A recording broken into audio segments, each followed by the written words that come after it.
Hello students, today in this part we are going to discuss about the another division under subphylum Vertebrata. Okay, so in early classification or in early class we have discussed about the subphylum Vertebrata, its general characteristic feature, and we have also discussed about the subdivision Anathostomata. Now today we are going to discuss about the subdivision Gnathostomata. Okay, so let's see the subdivision Gnathostomata and the examples under Gnathostomata. So, the second one, that is subdivision Gnathostomata.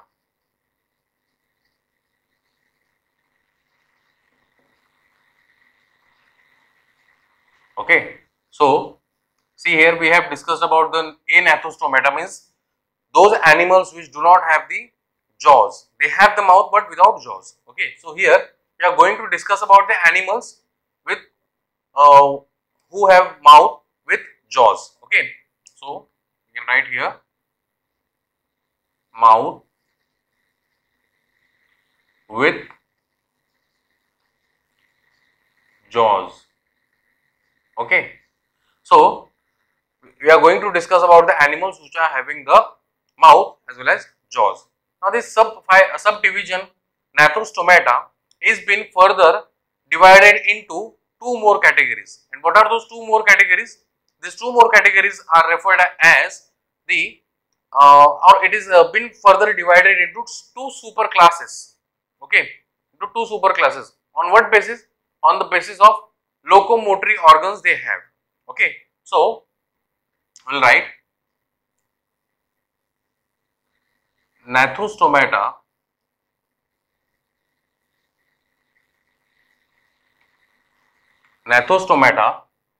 are further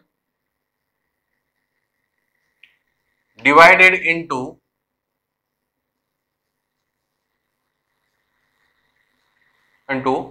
two super classes. Two super classes. Okay, that is number one, super class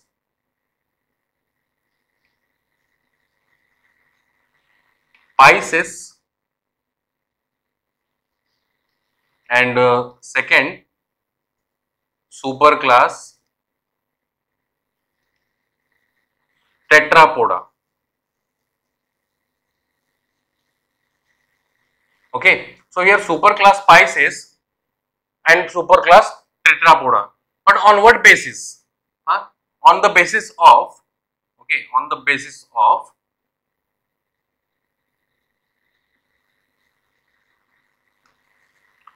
locomotory organs.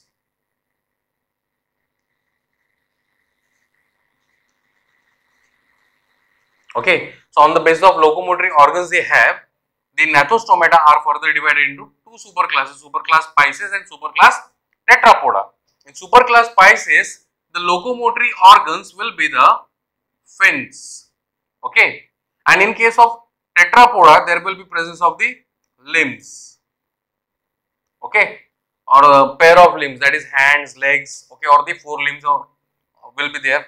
Okay, so that is the structural difference here you can say in the Gnathostomata. Okay, now we'll study each superclass in detail with certain examples. Now, first we'll look with the superclass Pisces. Okay, so in superclass Pisces, that is, or we can also rub this.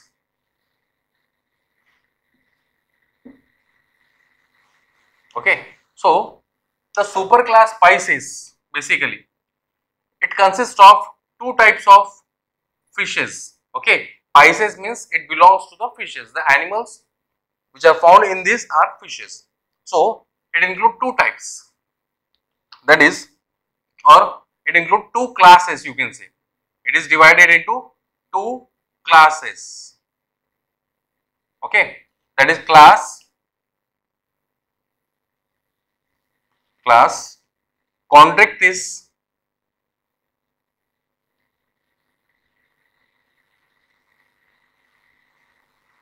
Okay, class Chondrichthyes and class Osteichthyes.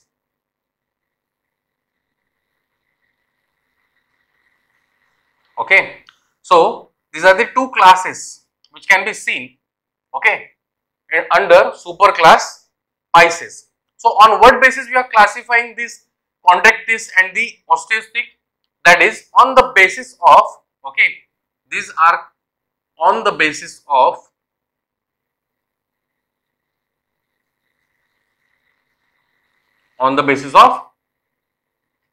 endoskeleton.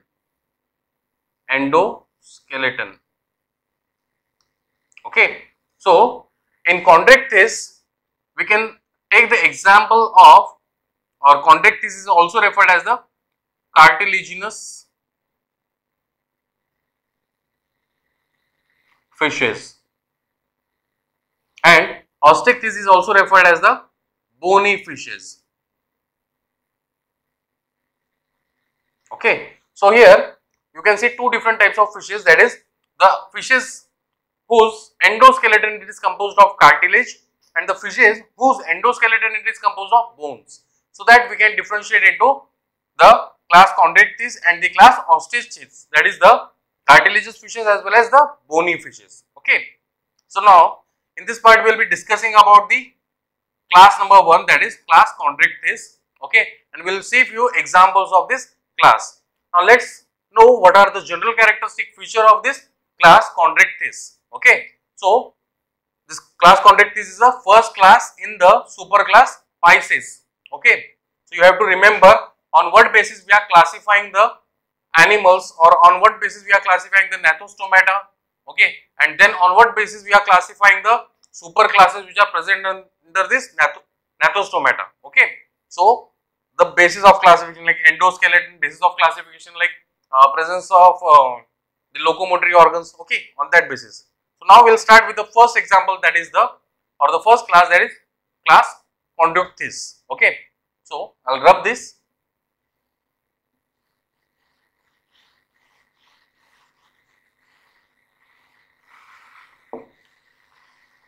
And we will see the general characteristic feature of class Chondrichthyes. Okay, so we'll the first, that is class Chondrichthyes.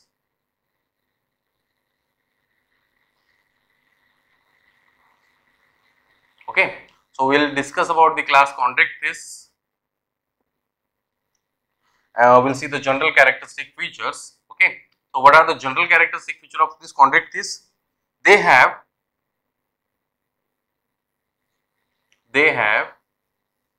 endoskeleton. They have endoskeleton made up of cartilage. So there will be no bones in these organisms. Their endoskeleton is made up of cartilage. Okay, cartilage is like a bone which has a flexibility, you can see. Okay, so cartilages are also seen in case of humans, also see here in the nose, at the tip of the nose, ear pinna. Okay, so such a endoskeleton is seen in case of the fishes, and that group of fishes or that class of fishes is called Chondrichthyes. The next, they all are marine. Okay, these fishes are found only in marine water, they are not found in the fresh water. Okay, so all these are marine. The next, the body is covered by, the body is covered by, the body is covered by scales. The body is covered by scales, and the scales in case of these fishes acts as exoskeleton. Okay, so the scales which are found on the covering of the body, these scales are also referred as the exoskeleton. The next,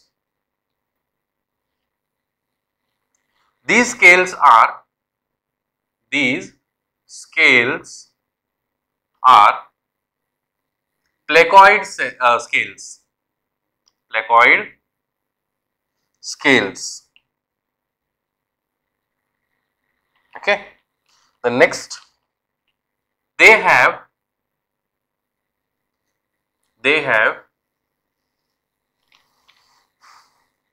paired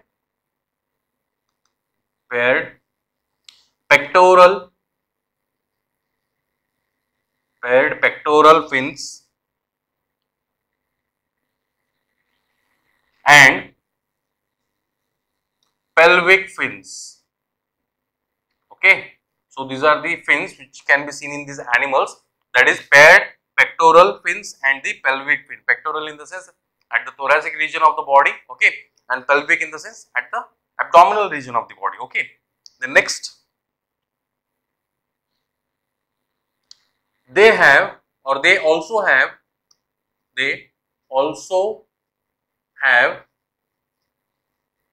unpaired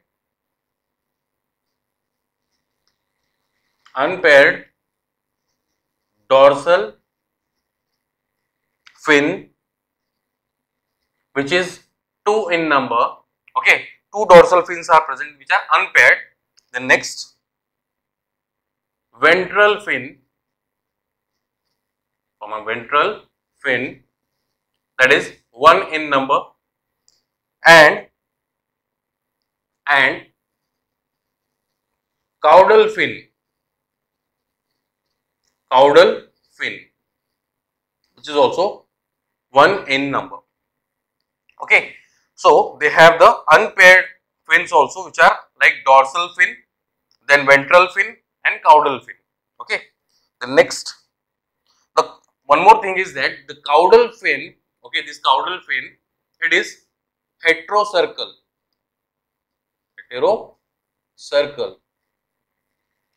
Heterocircle means what? It has the unequal shape. Okay, it is found at the 2 different locations of the body, means at the tail region only.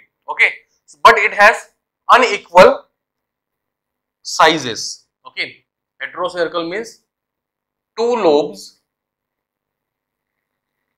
of fin with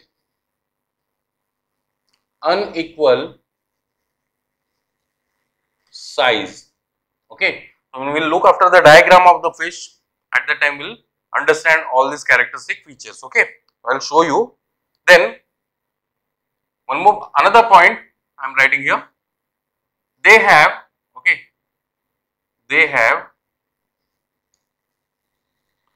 ventral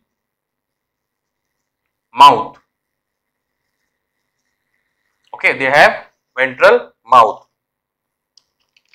So these are the few characteristic features. Now let's discuss. Let's see all these characters into the diagram of that animal. Okay, so you can pause the video and note down these points.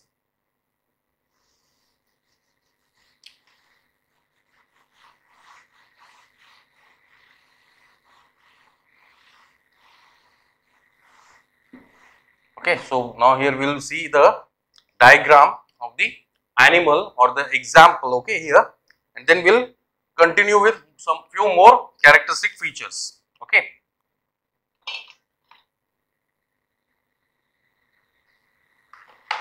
Few more characteristic features. So let's see here. Okay, if you look after the fishes which are under the cartilaginous or the chondrothes, okay, they have a particular structure. Okay, so this structure, as you can see, it has the ventral mouth. Okay, it has the ventral mouth. Okay, and this it consists of an eye.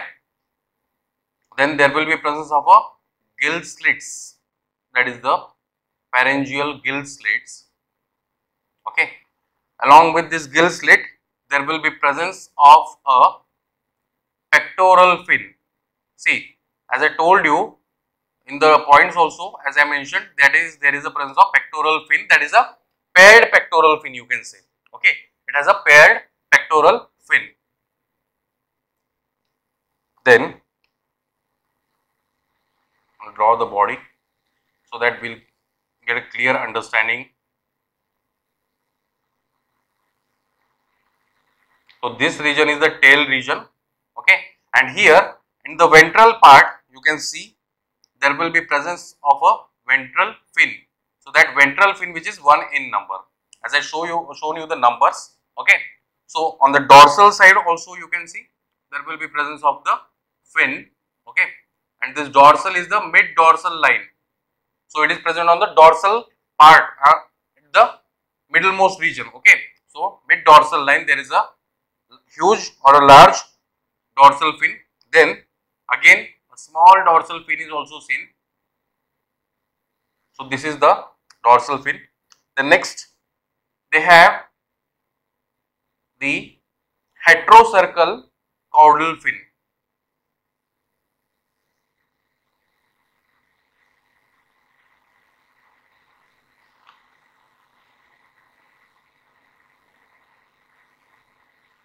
So here you can see the caudal fin in the fishes. It has two unequal sizes, okay. This lobe is larger lobe and this lobe is the smaller lobe. So what this caudal fin is referred as the heterocercal. So this is the caudal fin, okay. On the body there will be presence of scales. Then this is the ventral fin. This will be the pair of pectoral fin. Then these are the pharyngeal gill slits or the paired pharyngeal gill slits, okay. Then there is a presence of snout over here, okay. Then this is the first dorsal fin,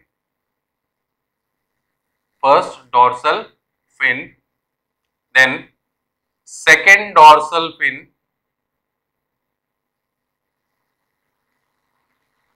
okay. Here in the pharyngeal gill slits you can see the pharyngeal gill slits, they are basically covered by a covering, okay, in case of bony fishes, but in case of this cartilaginous fishes such a covering is absent and that covering is called operculum, okay. And the first gill slit is been changed into small circular structure. That structure is called as the spiracle or spiracle, okay. And here it is the mouth, which is ventral, okay. Then so these are the structural characteristic features, okay, of the class Chondrichthyes, and we will see certain fishes also or certain examples. For this you can write the example, that is Colliodon or the dogfish, okay, generally shark, okay. So that is the dogfish over here. Now let us move to the certain few more characteristic features, okay. You can pause the video and draw the diagram, okay. Now we will continue with some more points over here itself, okay. So the digestive system, okay. So the digestive system in case of these fishes is well developed, okay. Digestive system is well developed, that means they have complete alimentary canal, and which starts with the ventral mouth, okay, it starts with the ventral mouth. Then they have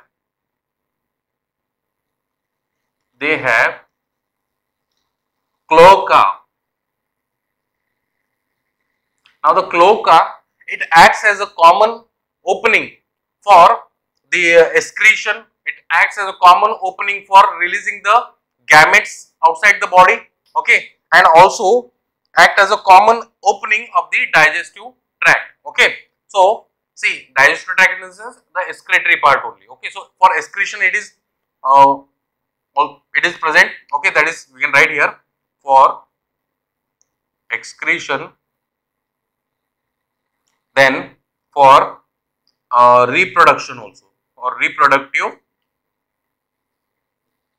opening. Okay, so this is a common opening for excretion and reproduction. Then next they have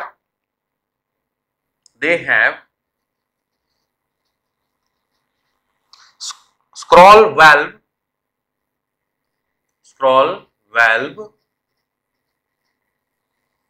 in their digestive system. Okay, so they have a scroll valve in their digestive system which help in the digestion processes. The next, the respiratory system.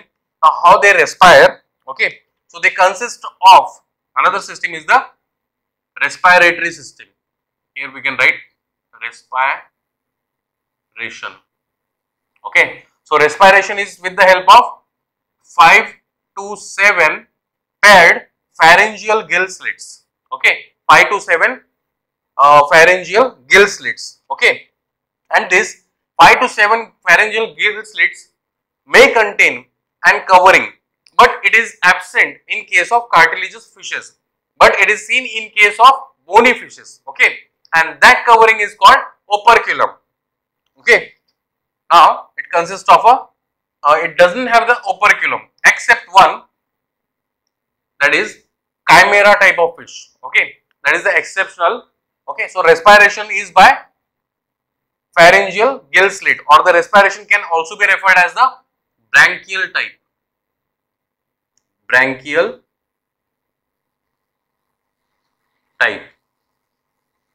Okay, so branchial type in the sense the respiration which is taking place with the help of pharyngeal gill slits, and here 5 to 7 paired pharyngeal gill slits are seen in case of these animals. The next, the first pair of cartilaginous or first pair of pharyngeal gill slit will turn into small opening, and it is also a paired. Okay, paired spiracle or spiracle is present. So this paired spiracle is a form of reduced gills. Okay, or the reduced gills, that is in case of first segment or the first gill itself. Okay, so these are few characteristic features along with digestive system and the respiration system. Now let's see the circulatory system. Okay, so I'll rub the picture. Okay, or I'll rub the diagram. You have to pause the video and draw this diagram as well as note down this point.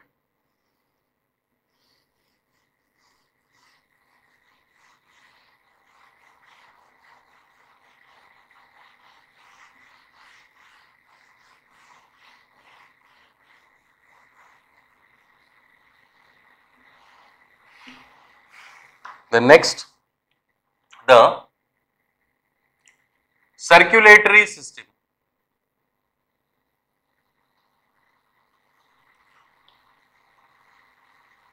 Now when we come to the circulatory system, it comes with the pumping organ, that is heart. Okay, so the heart is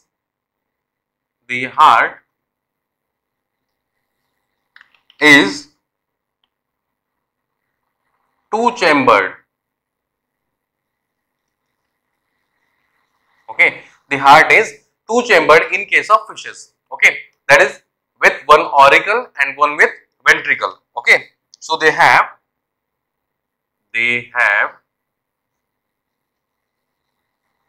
one auricle and one ventricle.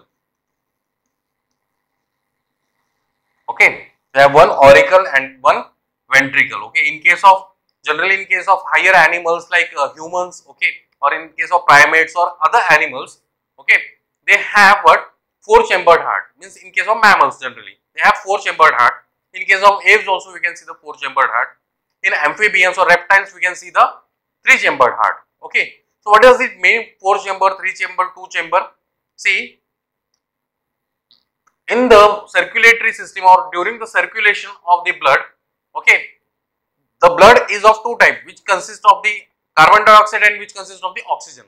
So the blood which consists of carbon dioxide is referred as deoxygenated blood, and the blood which consists of oxygen is referred as the oxygenated blood, right?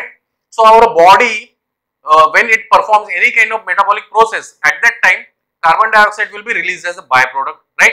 And that carbon dioxide will be combined with the blood and it will be carried to the heart, okay?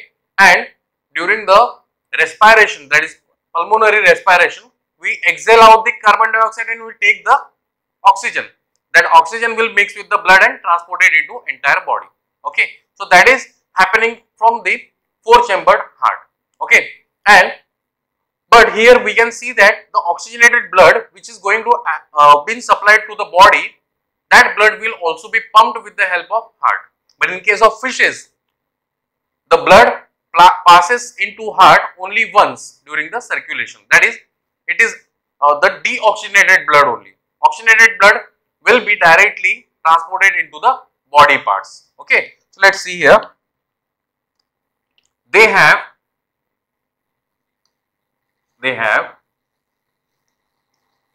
accessory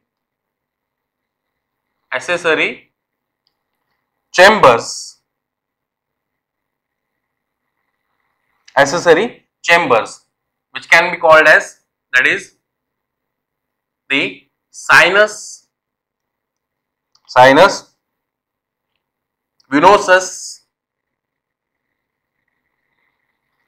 and another one conus arteriosus.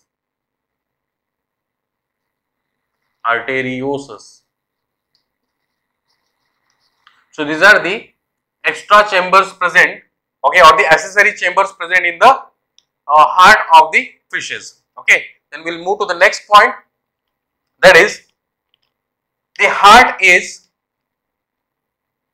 okay, the heart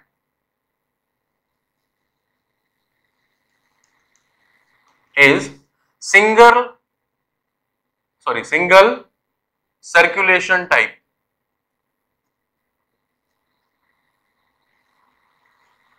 That means that these animals show the single circulation, not the double circulation. So single circulation means the blood enters heart only once.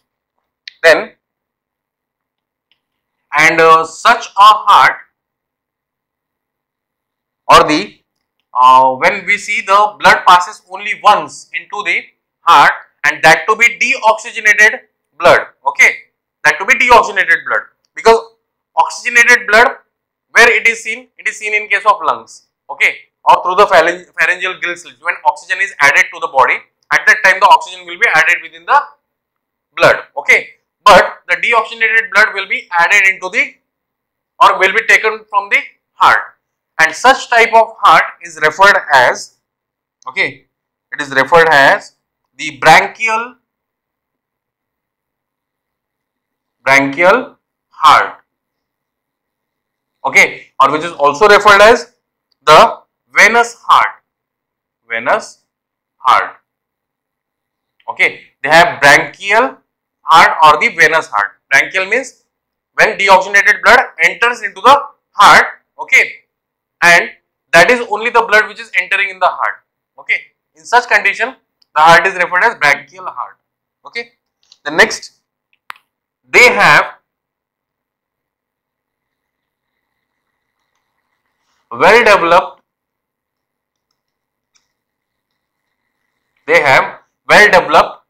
renal portal system,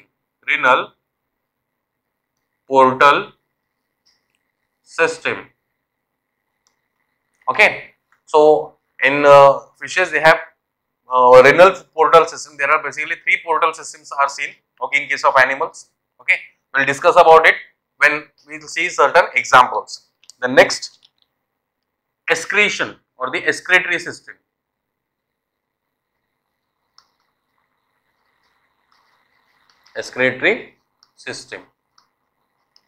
So what is included under excretory system? See, the excretion in these animals is quite different when we talk about the aquatic animals. Okay, most of the time what we have seen, these animals excrete the ammonia as a nitrogenous waste material, but in case of these animals, that is the cartilaginous fishes, they eliminate, okay, the urea as a nitrogenous waste material. Okay, so they are called as, or they are ureotelic. They are ureotelic. That means they excrete the urea as the nitrogenic or the nitrogenous waste material outside the body. Okay, so that is the excretory system or the excretion they have. Okay, the next, the nervous system. So I'll rub this and we'll start with the another system, that is the nervous system.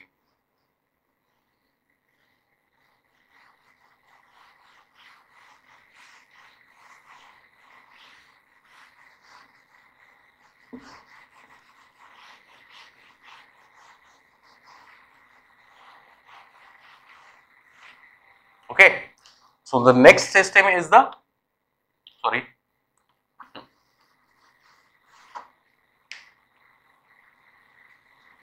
nervous system.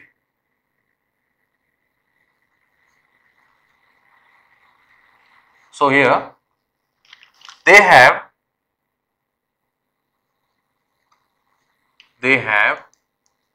10 pairs of cranial nerves.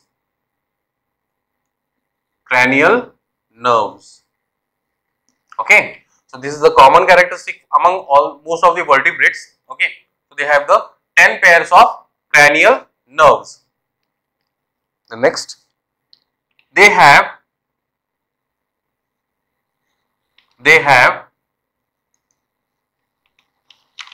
very large cerebellum and olfactory lobe.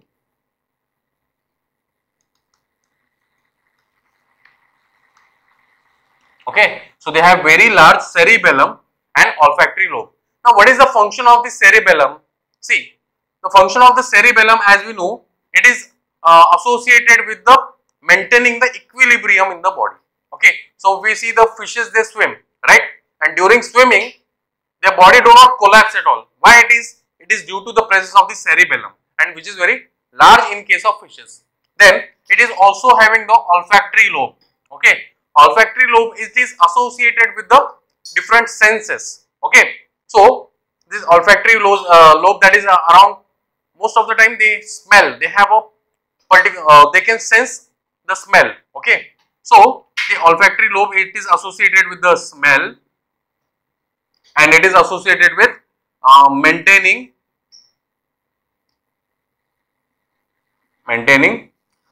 equilibrium.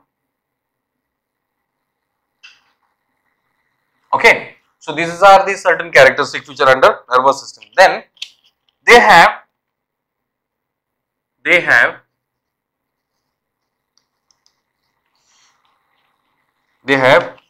only inner ear, okay, with 3 semicircular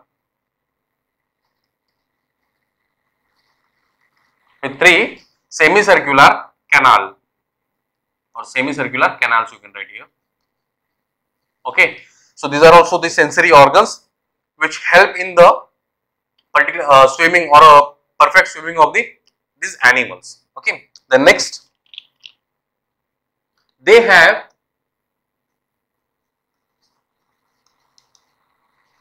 the lateral line. They have lateral line, okay, organs. Now, what exactly lateral line organs are? See, when fishes swim, okay, and suppose there are many fishes, they are swimming together, right? So, when they swim, there will be no contact between them. Okay, there will be no contact between them. Means if one or the two fishes they come in direct contact with each other, okay, we cannot see such a kind of accidental movements in the fishes. How? Because they have the lateral line organs which are also acting as a sensory organ. So, which will generate the or which can sense the incoming fishes via water currents. Okay. So, this is the function of the lateral line organs. The next, this lateral line organs, okay, they have the, what kind of receptor they have the, okay, I will write here, they have the rheoreceptors, okay, they have the rheoreceptors, and it helps in sensing the other fishes with the help of water current, okay.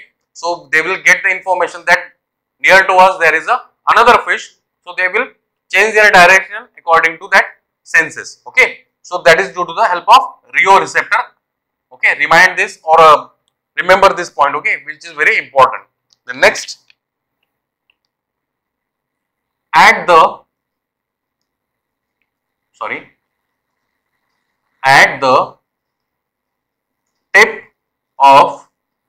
tip of their snout,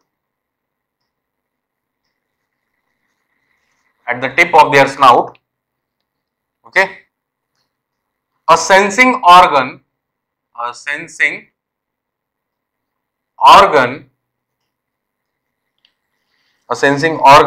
is found. A sensing organ is found called ampulla of Lorenzini. Okay. So, this is the structure at the which is present at the tip of the snout, okay, and which is acting as a sensing organ. So, it also senses, okay, or what kind of senses it has? It has the senses which are associated with the temperature, okay. So, that is acting as a thermoreceptor.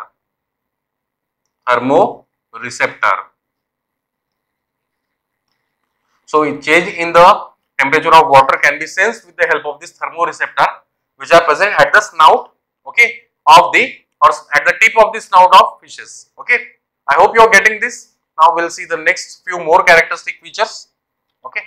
So, you can pause the video and note down the points. So, the next characteristic feature that we are going to study in the class conduct is the body temperature, okay. So, another characteristic feature is the body temperature.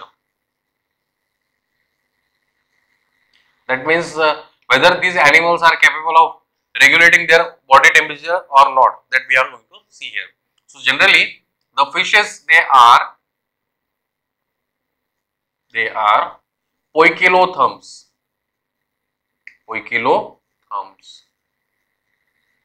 Okay, that means they are cold-blooded animals, or you can also write cold-blooded animals. Okay, so they cannot maintain their body temperature by themselves. Okay, the next, the reproductive system or the reproduction. Okay. So they are mainly oviparous. What do you mean by oviparous? The animals which lays their eggs, okay, or the egg laying animals are called oviparous.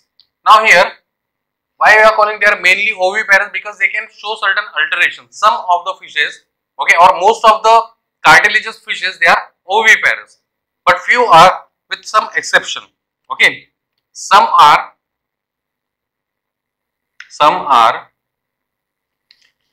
the ovoviviparous. So ovoviviparous in the sense what? Okay, that means the eggs are laid. Okay, eggs are laid inside the body. Okay, and these are hatched inside the body itself. Okay, after fertilization, eggs will be released in the body cavity and will be hatched inside. And when uh, the young ones will be released. Okay, as they are viviparous. Okay, so here you can see the eggs will be hatched inside the body of these cartilaginous fishes. Okay, an example is scoliodon. Scoliodon, which is commonly called as the dogfish. Okay, the next, and some are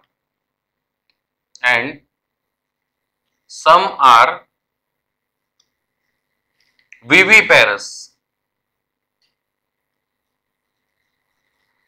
That means they directly give birth to the young ones, and examples of these viviparous are Zygina and Pistis or Pistis.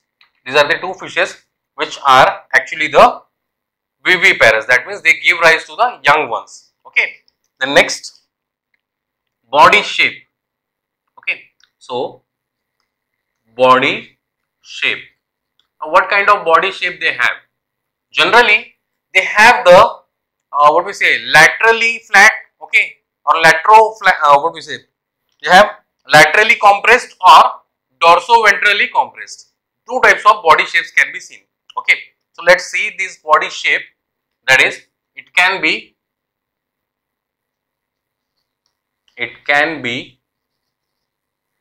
laterally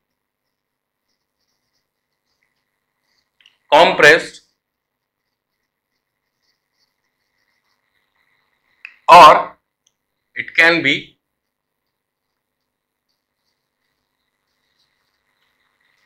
dorso-ventrally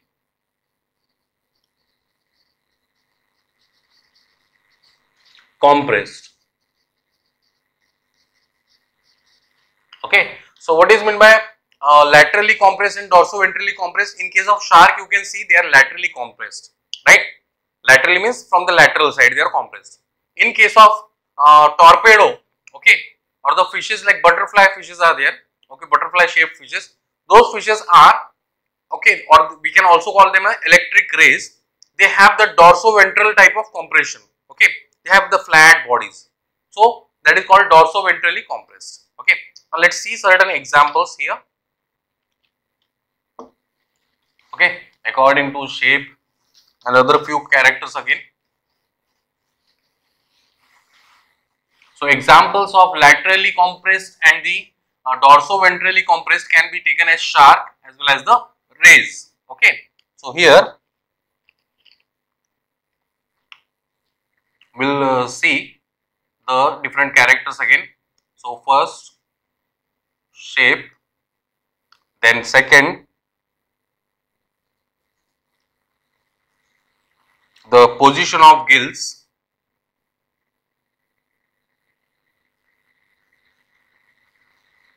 then third the spiracle or spiracle, then fourth or the feed. Okay, means how do they feed or where do they feed actually, or feeding, and finally example. Okay, so here we'll make the columns. So in the first column, as we have discussed, that is either they are laterally compressed. So laterally compressed in the sense, we can take the example of shark. And when it comes to the dorso-ventrally compressed, okay, dorso-ventrally compressed means it comes with the rays. Okay, so shark. Now let's see the characters of shark or ray according to these points. Okay, so shape, they are laterally compressed. Okay, we have seen in the diagram also, one of the diagram we have taken of the shark itself. Okay, in that diagram we can see the body, it is laterally compressed. Okay, that lateral compression is there. Then in rays, the body is dorso-ventrally compressed. Okay, in general language or in local language call it is a chapta nature जो होता है ना, that is called dorso-ventrally compressed. The next, position of gills. So as we see the fishes or the sharks, the pharyngeal gill slits which are responsible for respiration, they are present on the lateral side of the body. Okay, so they are present laterally, they are not ventral, they are not dorsal, they are present laterally. Okay, so here you can see the position, or you can write the position is the lateral. Okay, the position of gills is the lateral. And in case of dorsoventral, if we look after the fish structure, okay, the structure of the fish is like this.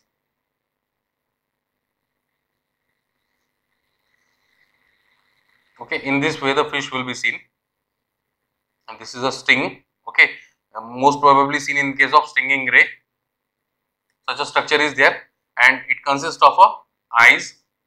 Okay, behind the eyes there will be presence of the snout. Okay, which is a sensory organ, or the not snout, that is the spiracle basically. Okay, so here certain organs will be there which are electrical organ which relates the electric current by these organisms. Okay, this part will be the dorsal part, and the front part of this fish will act as a ventral part. Okay, so position of gills is at ventral side. Okay, so gills are present at ventral side. Now next, spiracles. They are small and lateral. Okay, the next, in case of the rays, they are large. Okay, they are large and they are present just beneath the eyes.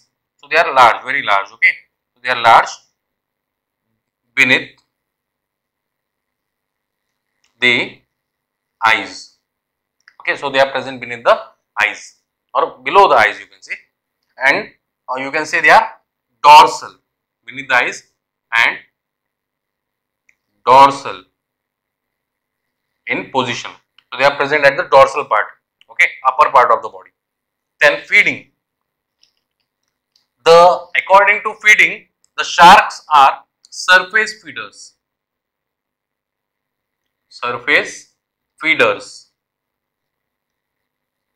And as far as rays are concerned, they are benthic feeders. Okay, benthic feeders means what?